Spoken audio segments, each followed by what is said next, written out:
Hey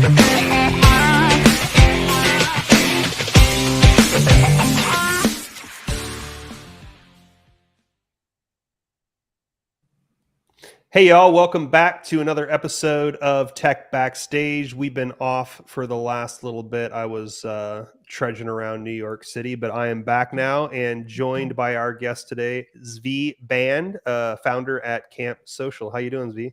I'm doing great. How's New York? It was cold. It was really cold. Like we were talking about before, I'm primarily in Mexico, so stepping off the plane at JFK, I was like, oh, I think I need to immediately go get a winter jacket because the warmest thing that I had brought was a hoodie and my Converse. So that was an immediate mistake and ill preparation on my part.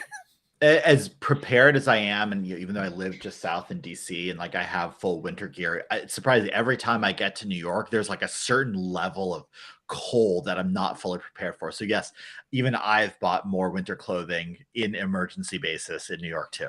Yeah, it's interesting. I love that you're on the Eastern Seaboard, but as soon as you get to New York, it's like, oh, I forgot that it's colder here. I don't know why. It's crazy. Yeah. Anyways, it was a good time. Happy to be back. Happy to be back in my my rhythm, and happy to be back live streaming on a Monday. So, would love to just kind of quickly introduce you to the audience and tell them a little bit about you and your origin story and how you got to CampSocial. Yeah, absolutely. So my background is I'm a software developer by trade. I was the person that, my parents brought home their computer when I was 10 years old, and I was like, yep, this is it. This is my thing, in a way that nothing else really had. Thought I was going to be a software developer for most of my career, but early on in my life, I found that everything in my life that was meaningful happened because I had the right relationships and I was in the right communities. That's what led me to found Contactually back in 2011. Grew that to 8 figures in revenue, sold it, and sold it rather successfully. And now in my next stage of my life, I am focusing on bringing humanity back together again. And one of the ventures I'm pursuing is CampSocial, which strengthens digital communities through building a deeper sense of belonging. I love it. I love it. Talk to me just a little bit about, because I think it's really kind of integral into what we're going to dive into today. By the way, I love your backstory about how you like just knew right away that software development was the direction you wanted to go. I took a little bit different approach. Like it was a little bit longer, which is I started out disassembling my parents' electronics to understand what was going on inside them, but not being able to put them back together, which led me to an unsuccessful electrical engineering attempt before getting into software. So I appreciate that you knew right away. I thought that taking apart tape decks was going to be my career to start, but then kind of got my way into software. But would love to hear. What's worth? I'm the same way. By the way, I have even though like I took apart and reassembled my parents' computers again and again, I had a maybe 75% success rate. So like you can imagine, my mom's basement had still years later still has carcasses of computers that I've destroyed. Right. So, yeah. Same way. Yeah. Love it.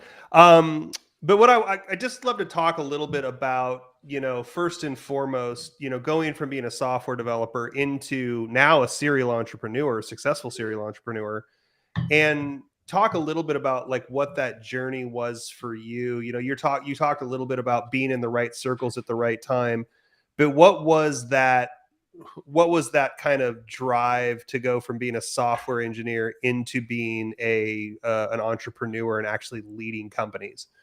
Yeah, it's a really great question. I would say that like it started off not necessarily being drawn to something, but being pulled away. My first job out of college was doing government consulting. And to be honest, like it wasn't until that first day on the job where I was like, whoa, something doesn't fit here. It's not that like something's wrong per se, but like I don't fit here in some way. And that really had me not like pursuing entrepreneurship, but a little more curious around like what else is out there. Is it like everyone just goes and works for big tech companies? Remember, this is like 2006, 2007. So like entrepreneurship and founders and fundraising wasn't nearly as hot as it is today. Yeah. So it had me curious. That helped me be involved in the local tech community and actually end up by being early enough. I ended up being a big contributor and running one of the largest tech meetups in the country. But it just had me curious. And to be honest, that's what led to my next job and then my next job. And all of a sudden, people started coming to me for their software development. And as you know, Eddie, like, clearly if people come and hire you for a gig, all of a sudden you're not just like doing the work, but you are, having to hire other people, having to handle accounting, having to do sales and pitch decks. I didn't know what a pitch deck was. And that's what had me start falling in love with this idea of entrepreneurship. Like you can create something from nothing. And I loved it, to be honest. Yep. And again, like the contactually didn't start out with saying, hey, I wanted to build a company, but more like, here's a problem I saw and maybe software that could solve it. And then that started to pick up steam and people started to be really interested. And we saw that, hey, there's the pull for a company. And to be honest, I just followed that magnetic pull. I love the way that you frame that too, because I was kind of in the same boat, right? Like I was developing software and having this really noble cause as a software engineer. You might have felt this too, going to work for the government and almost like immediately feeling alienated. But it's like, you're like, oh yeah, we're going to do good for humanity through code. And then immediately like getting into it and you're like, wait, this isn't what I signed. I thought I was going to like change the world through software. Right. And I remember kind of being in the same position where I was like, I really wanted to, I saw kind of a problem and I was like, oh, hey, I think we can solve this. The great thing about being an engineer is we love to solve problems, and entrepreneurship is really aligned with that in the sense that there's going to be a lot of problems. And just like you, I had no idea what a pitch deck is or how to do sales or how to do anything else. So it's like, it was almost like problem overload. So, but it's very similar to software engineering, which is you're going to have a lot of problems and you have to solve them and like kind of wade through it. But I loved how you framed that up because I'm sure there's people out there that like wake up and they're like, I want to start a company. I don't think a lot of us start out with, I think a lot of us just kind of start out from I don't want to say like the resigned position that they have to start a company to solve the problem, but it's really more, at least in my experience, and it sounds kind of like in yours, it's more of a gradual evolution away from one thing into something else and kind of like falling in love with it, right? Yeah, absolutely. And this is, something where I've seen others be led astray, and honestly, at times be led astray myself, is not really understanding the why behind what you're doing. Like I have counseled, say, a lot of people who come in saying, hey, I want to start a company and raise money, right? Right. And almost like what you're building and who you're building it with and why you're building it is very much secondary. And for some that may work, right? Just like the idea of just like, I want to work with awesome people and build a venture and create something from nothing. That might be enough to drive some, but for most it's not. And I find, funny enough, probably around half the time when people come to me asking for like advice about fundraising, we end up coming to the realization that like they actually shouldn't raise money because they don't even know what they're doing and why and all the ramifications behind it. So I spend a lot of time in that space around like really understanding like that root cause and that why, and making sure that they have their heads screwed on straight. Yeah, and I don't want to center this too much around fundraising because I do want to really dive more into this topic of building around your why. But I think the fundraising question is, or the fundraising dilemma actually is a really good example of why you need to build around your why. Because when you go, I think there's a lot of people out there And I'll give a really good example of this in a second too, at least in my experience. But a lot of people think that they need the money in order to create the business, right? And I liken it to a lot of times. I grew up around the music industry as well, and there was a lot of people, including me and my buddies, that were like, "Well, we got to be on a record label before we can sell a record." It's like, well, to be on a record label, you actually have to write good songs first. And it's very similar, right? Is like, in order for you to raise money around an idea, there has to be something to put that money into, and there has to be some sort of alignment there, like, because otherwise, where does the money go, right? But a lot of people, like, especially early stage, they think, well, if I get the money, then I can do it. But that it's actually kind of backwards from that, right? And I think that's really what brings us to the point, and kind of that first point of, why do you build around your why? What are the reasons that you build around your why? Yeah, absolutely. And I've spent a lot of time thinking about this, and I spent a lot of time thinking about this because after I sold my last company, I obviously had this beautiful opportunity to take a step back and almost rewrite the future, right, for me, Yep. right? And I didn't have to necessarily keep doing things the way I want. Maybe I could just go become a fisherman full time if I wanted to, right? Right. Not that I know how to fish or like fish Yeah. even, but like I could pursue that. And I set two intentions, and one of the intentions that I thought was, if I'm going to pursue entrepreneurship again, it better be worth the struggle.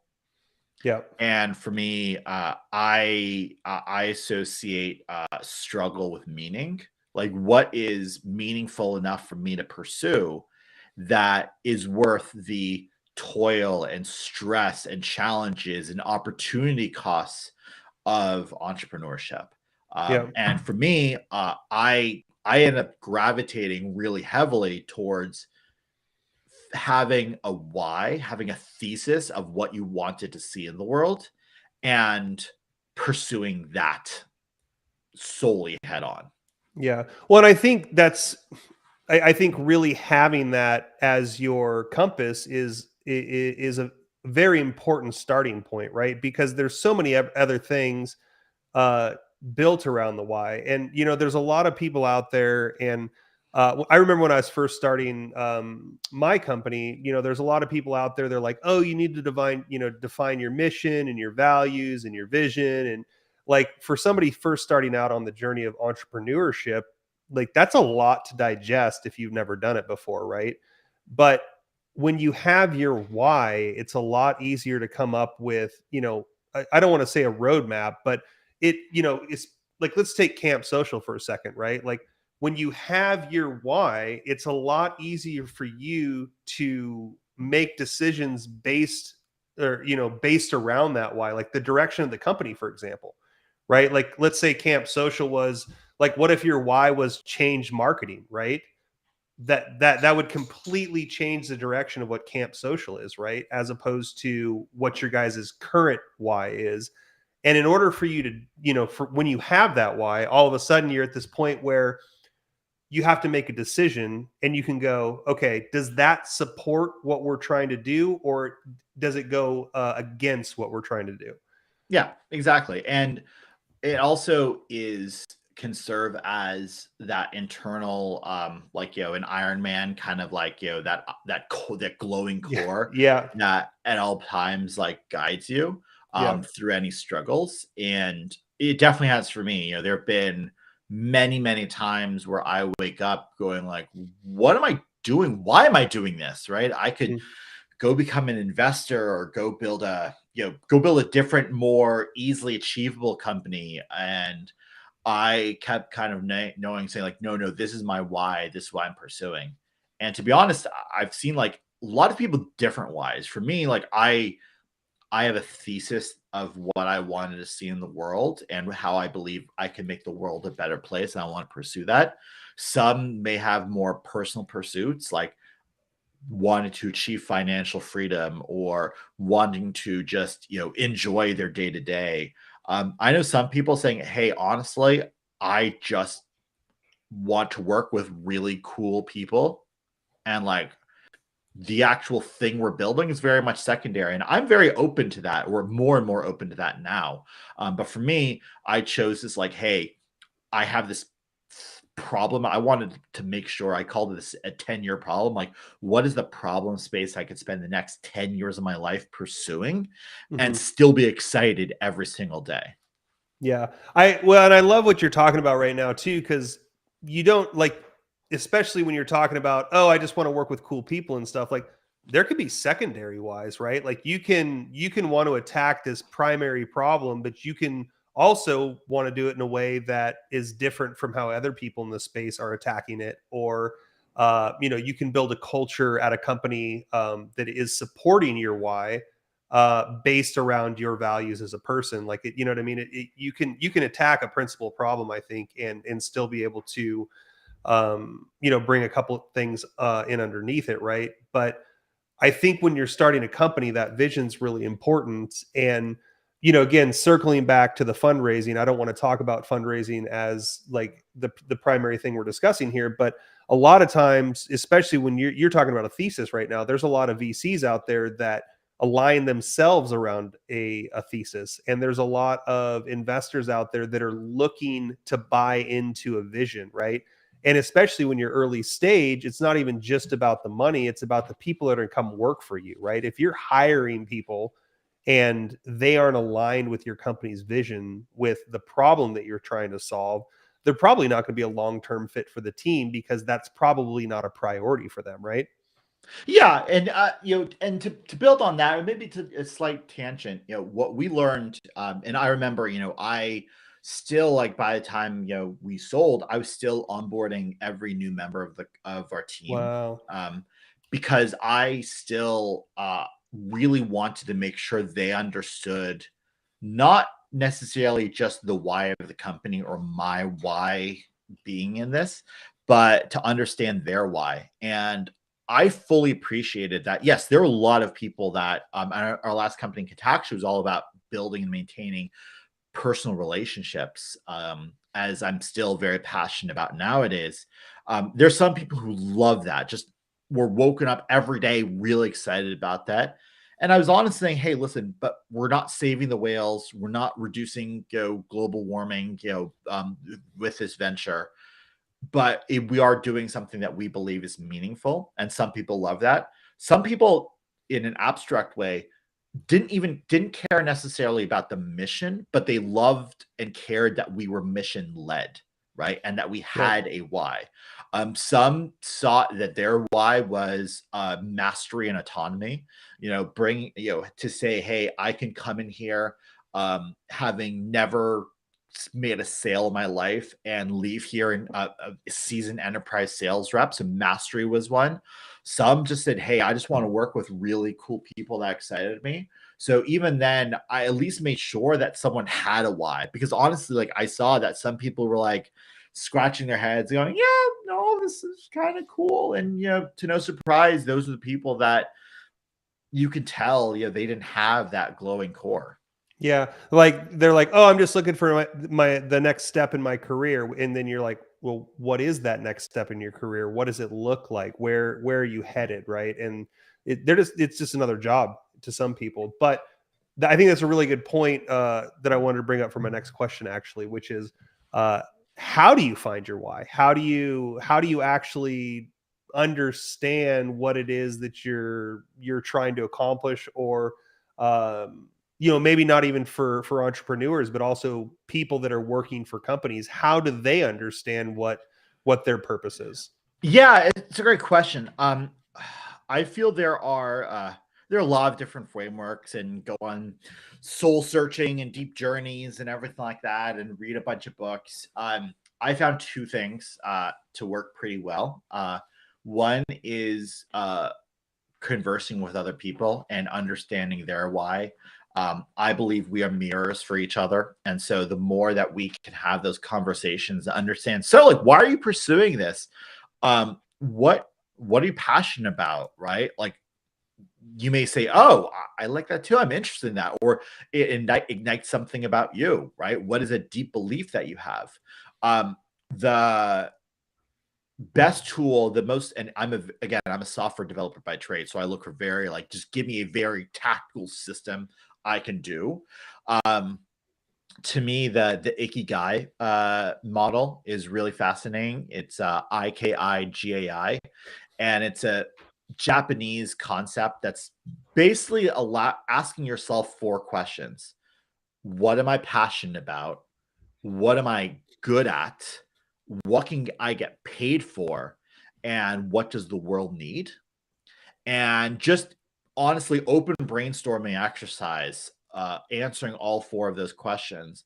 And then as you start to like understand the overlap between all of them, you start to say, oh, well, maybe it's that, right? I never thought that like uh the world needs more help. The world needs to reduce overfishing, right? Yep. And it turns out like I'm really great at at policy development, Hmm. right?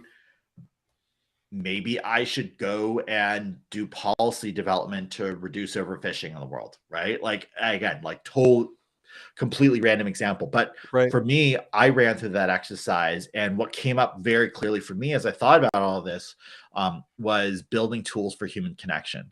And to be Hmm. honest, Eddie, I've been working on things like this for a while. But when I ran through that exercise and did it again, just to be sure, I just like saw that, saw that bullseye on the dartboard. I'm like, yep, okay, cool. That's what I'm doing. I Here, love I'm that. here to build tools for human connection. Yeah, I love that. There's actually something in there that I thought that you hit on that's really important too, right? And I'll take this back to, I remember my parents telling me when I was a kid, they're like, you can be whatever you want to be and you can do whatever you want to, you can do whatever, right? But I think there was this really important factor in the dream big mentality, that's missing, which is, what can you get paid for, right? And what are you good at? Because if you're talking about the overfishing example, right? I think one of the biggest joys in my life is continuing to wake up every day and do something that I enjoy. And there's a lot of people out there that'll say something like, "Oh, if you find something you love, you won't work a day in your life." And I mean, that's honestly not how it feels.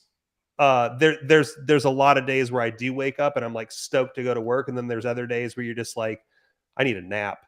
And there's a lot of people out there that are like, because you feel, like they feel, I guess, guilty that they feel like that, but that's the reality. Is like, we're all humans. We all have, energy cycles, and some days we're up and other days we're down. But in order for you to attack a 10-year problem, it has to be something that I think you can get up day after day and still feel energized to do. And if it's something that you're good at while also attacking a problem or a why, and it's something that you can also make a living at, I think that's kind of where you start to bring it all together. Yeah, absolutely. And this is where, I've definitely struggled and been spent a lot of time thinking about, even for myself, is that if we're trying to build a business or build a venture around, our why, just pursuing something that we enjoy or are passionate about, not only might be hard, but actually might be like counterproductive in times, Yep. right? I think about times where I'm actually I really enjoy, for example, software development, right? That is like a really fun thing for me. Yep. Um, but there have been times where like I've been like hired to build something. I'd be like, I don't want to do this, right? And all of a sudden, it just became a job. And I've tried to make sure, and I've even lost that electric signal from time to time, and going, oh yeah, I'm so excited about this, and struggle to find it, or take or to hold back on that electric feel. But it can really be a challenge. Yeah. No, I agree. And we actually only got about 5 minutes, so I'd love to actually talk about that a little bit, and just talk a little bit about. I think we talked a little bit about finding your why, but like, what are some of the challenges that you faced? Pitfalls. I actually do a lot of pros and cons charts. So, but like, what are some of the challenges that you find when, I guess, being this honest about, about your vision and why you're doing something? Yeah, I mean, there's definitely there's, as we're talking about, there's definitely the concern that turning your why into, a source of revenue can obviously put a lot of pressure on you and on Yep. it that may ruin it. That's for sure. Another one that I wish I'd spent a lot more time thinking about is I was solely, Eddie, I was solely in pursuit of this vision of what I wanted to see in the world. I didn't spend enough time thinking about the how, like, meaning, like, I will work with anyone who will agree with this vision, right? Because I'm like, Right. as long as they believe in the vision, that they're going to be great. That turned out to be a big problem, right? Hmm. Or no, I'm going to pursue this vision whole hog, right? I didn't spend enough time in terms of like well, what is my leadership style? What is the type of organization I want to build in? Do we raise money for this or not? And I was almost myopically focused on that why and believing that, like, as long as I have that why, everything else is in place. Now I've since had to do a lot of backtracking and be smart and saying, hey, I also want to build a remote first organization, right? And Yeah. I have since understood and shifted my leadership style where I am not always available for people, because I will just sit in one-on-one meetings all day long with people, as long as we're doing this why. Instead, I understand my own energy flows and I follow it, right? Yep. So I've spent a lot of time thinking about, like, well, making sure that you are still setting yourself up to still continue to be excited and not have to wake up every day and saying, I really hate everything I'm going to do today, but at least I'm really excited about the mission. Honestly, I think we're setting ourselves up for a lot of pain if we do that. Yeah, I agree. And I think that, like I love the energy flow stuff too. Like, I remember that when we first started like hitting a stride, I'd just be working, forever, like till, 8, 9 o'clock at night. But what I discovered was I'm actually more of like a morning person. So because, you know, being a software engineer, I like peace and quiet and I don't like Slack dinging every 5 seconds. And so for me to get some of my most productive work done, I have to do it in the morning, because I know that once the day starts, there's going to be a lot of other things that pull my attention away. And so in order, like, you got to kind of find your way of working. And I think one thing too that I think a lot of people don't, it's hard. I'm going to try to frame this up properly because I think you brought up a really good point, which is, look, just because you have a why, that doesn't automatically mean you're going to be successful, right? Like, you're not just going to wake up tomorrow with a vision and just all of a sudden, like, you're just going to be changing the world, right? And I remember one of the things that one of my mentors said to me that impacted me probably the greatest was, look, this thing can fail for reasons that are completely outside of your control. And that was kind of that was an interesting thing to be enlightened to. You know what I mean? Because you can try as much as you want to, but again, like, just because you have the why, talking about the challenges and the pitfalls, there's still all these other things that you were talking about needing to do in order to be successful, right? And like, those are the things you have to be able to get into a rhythm in and get in, as far as, like, being able to get up and do it every day. But it's anyways, I didn't want to go off too much on a Agree. tangent there because I see what you want to say. But like, that was a hard thing for me to come up with and understand, because I was like, well, I know why I'm doing this. And he's like, that's not always enough. Exactly. Because at the end of the day, if you're still looking like I'm still sitting in finance meeting after finance meeting after Yep. finance meeting, that might be it. And I'm building my companies and my ventures very differently based on that, but still pursuing that why. Yeah, no, I love that. Just before we wrap up, for any young entrepreneurs out there, or just, anybody in the industry that's, looking to get started or move up in their career, any kind of last thoughts and words of wisdom to, or of encouragement? Yeah, honestly, I despite all this very, very heavy talk, I still go Sorry. back to one of the best pieces of advice. No, I love it, right? This is Yeah. the great meaty stuff, right? Rather than Yeah. talking about fundraising tactics. Right. I still go back to one of the best pieces of advice that is given to me.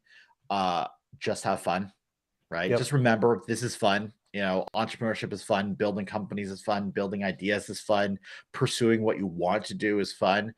Even when it gets not fun or feels not fun, just to step back and go, oh no, this is actually really cool and really exciting. Like I have to, even I still slap myself in the face from time to time, go, right, sorry, this Yeah. is fun. Yeah, no, I agree. That's a good point, because I don't want this to be like a big, heavy, depressing talk either. But one of the other things too is that, especially on the road of entrepreneurship, you're gonna fail, right? There's gonna be times, you're gonna be fundraising. People are gonna say no.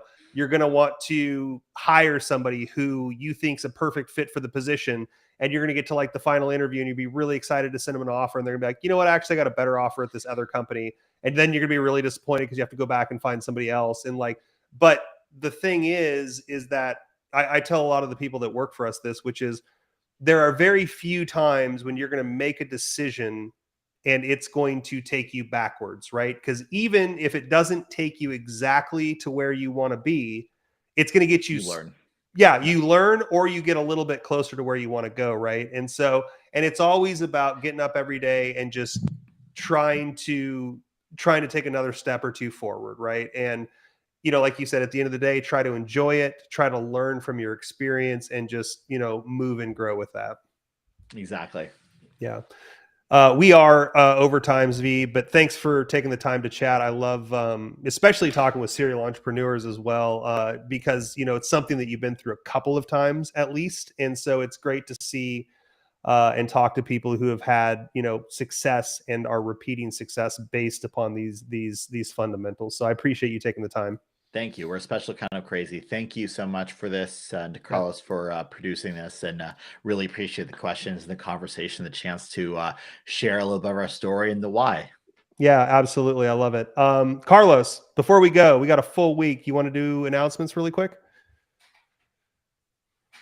Indeed, Eddie. Thank you so much, and thank you, Zvi, for joining us today. So yes, we do have a very, very hectic week. So we're going to continue tomorrow, Tuesday. We're going to be having a conversation with Laurel Ferrer from, excuse me, this GitLab. my Amazon, yeah, from GitLab, exactly.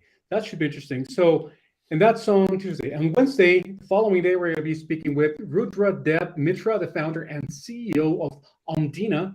And finally, on Thursday, we're going to have a conversation with Mark Schwager, the president of Monarch. And that's what we have for the remaining of the week. Awesome. Thanks so much, Carlos. And thanks again, Zvi. Hope you guys have a great week. Make it a grand day. Thank you, Zvi. Bye. Thank you, Eddie.